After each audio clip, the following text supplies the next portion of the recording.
अगर तुम्हारा सपना तुम्हारा नशा है तो तुमको भगवान भी हरा नहीं सकता। इस दुनिया में अगर आपका कोई शुभचिंतक है तो वो है मां बाप। मन दो चीजों से काबू में आएगा। बहुत सारे लोगों को महत्वाकांक्षा और जीवन यापन में फर्क ही नहीं पता। किसी गाने में अमिताभ बच्चन जी के बोल हैं कि नशा शराब में होता तो नाचती बोतल। एम्बिशन एक नशा है, वो जिसको हो जाए। अगर तुम्हारा सपना तुम्हारा नशा है तो तुमको भगवान भी हरा नहीं सकता। बहुत बड़ा मंत्र है सर ये। अगर तुम्हारा सपना तुम्हारा नशा है, तुम्हारा जो भी सपना है, बहुत सारे लोग सपने उधार मांग के लाते हैं। हमारे पापा चाहते हैं कि हम आईएएस बन जाएं, तुम क्या चाहते हो? नहीं, हम तो बैंक में भी काम कर लेंगे। तब तुम नहीं बनोगे, तब तुम नहीं बनोगे, क्योंकि बनना तुम्हें है और वो तुम्हारा नशा ही नहीं है। जिन चीजों को भी आप समझ लोगे उनसे आप ऊपर उठ जाओगे। यह सबसे बड़ा सूत्र है सर। भागने की कोई आवश्यकता नहीं। जिन चीजों को भारतीय अभिभावकों ने, मां बाप ने दबाने की कोशिश की, आज वही सब चीजें। सेक्स पर बात मत करो, सेक्स पे चर्चा मत करो, सेक्स पर नाम मत लो। अब देखो सारी क्लास ऑनलाइन चल रही है। बच्चा क्या देख रहा है तुम्हें क्या पता है? अब वो समय है जब आपको बताना पड़ेगा सर, बोलना पड़ेगा। क्योंकि जब भी कोई चीज हम बाहर से सीखते हैं तो बड़ी विकृत रूप में सीखते हैं सर। भारत में एक ग्रंथ है विज्ञान भारोतंत्र,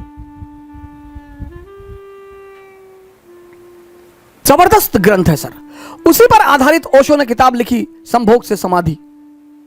उस किताब में सेक्स की कहीं चर्चा ही नहीं है। शंकर जी का बड़ा संबंध रहा नशे से। मैं बड़ा इस मामले को लेकर बड़ा चिंतित रहता था कि यार भगवान का नशे से क्या, ये क्यों धतूरा चढ़ाते हो, इस पे क्यों भांग चढ़ाते हो? सर उसका बड़ा आध्यात्मिक महत्व है। उसका इतना आध्यात्मिक महत्व है कि अगर हमारे देश का आदमी समझ जाए उस बात को, और वो सबके लिए है सर। मन दो चीजों से काबू में आएगा, या तो नशे से या ध्यान से। और शंकर जी का संबंध दोनों से है।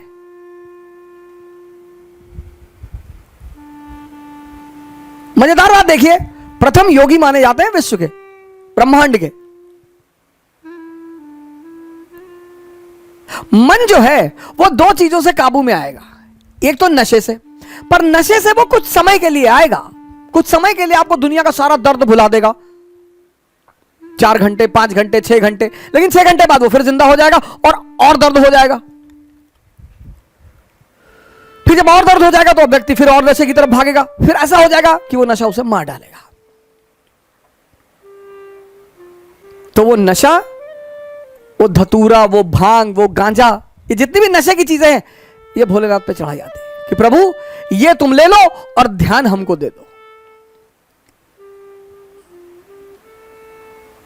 भारतीय संस्कृति के सुपरस्टार है सर, सुपरस्टार। पौरुष पर बल देते हैं, कपड़े पे ध्यान मत दो, कुर्ता पजामा डाल लो, निकल लो। ताकत होनी चाहिए कि प्रधानमंत्री के दरवाजे पर खड़े हो जाओ तो भागते हुए बाहर आ जाए। ये सब सूचना दे रहे हैं वो। टाई वाई लगा के, 50,000 का जूता पहन के, डीओ लगा के क्लर्क के सामने जाके खड़े हो कि विधायक जी से मिलना है। वो बैठा है, विधायक जी से मिलना, विधायक जी बिजी है। पता लगा विधायक जी अंदर दहला पकड़ खेल रहे हैं। बहुत सारे लोग जीवन यापन के साधन ढूंढ रहे हैं, एम्प्लॉयमेंट के साधन ढूंढ रहे हैं। बहुत सारे लोगों को महत्वाकांक्षा और जीवन यापन में फर्क ही नहीं पता। महत्वाकांक्षा एक नशा है।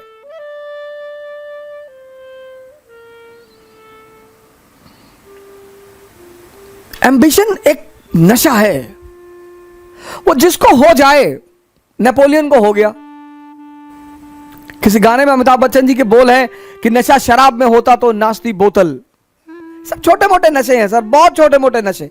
अगर ये आपको प्रभावित करते हैं तो आपका मन विकसित नहीं हुआ सर। नशा तो पद का है सर। आप ये चेक कर लीजिए आपको जीवन में नशा किस चीज का है।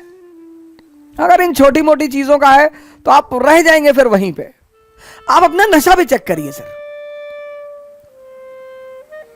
मोदी जी को नशा रहा होगा, लालू जी को नशा रहा होगा। इन नशों ने ही इतनी ऊंचाई तक पहुंचाया सर। और किसी की हिम्मत ही नहीं है, और किसी की औकात ही नहीं है। नशा होना चाहिए सर। मुलायम सिंह यादव जी इतनी ऊंचाई तक पहुंचे, मायावती जी इतनी ऊंचाई तक पहुंची। किसका राजनीतिक करियर कैसा रहा वो एक अलग चीज है, लेकिन जब भी कोई सामान्य व्यक्ति असामान्य कार्य करता है तो वो नशे में ही रहा होगा। यहां लोग उठ नहीं पाते, या बड़े सारे लोग मेरे पास आते हैं कहते हैं कि सर सुबह नींद नहीं खुलती। तो कौन कहता है सपने देखने के लिए? जब सपना देखो तो एक चीज चेक करो कि तुम्हारे अंदर उस सपने को लेकर नशा है या नहीं है। समाज का काम है आपको बर्बाद करना और भटकाना, यह समाज का धर्म है। उस समाज में अगर कोई आपको बनाने वाला मिल जाए मां बाप के अतिरिक्त, तो आप बहुत भाग्यशाली हैं। इस दुनिया में अगर आपका कोई शुभचिंतक है तो वो है मां बाप, सबके साथ। लेकिन होता क्या है, वो कठोर होते हैं हमारे प्रति। जो भी शुभचिंतक होगा वो कठोर होगा, जिसको शोषण करना होगा वो मृदु होगा। जैसे पड़ोस की आंटी, उनको कोई काम है, और बेटा बबलू कैसे हो बेटा, दिखाई नहीं पड़े, बेटा हमारा आटा लिया देते चक्की से, लो। अब मां इस तरह से नहीं बोलेगी, मां कहेगी बदतमीज कहां मरा हुआ था।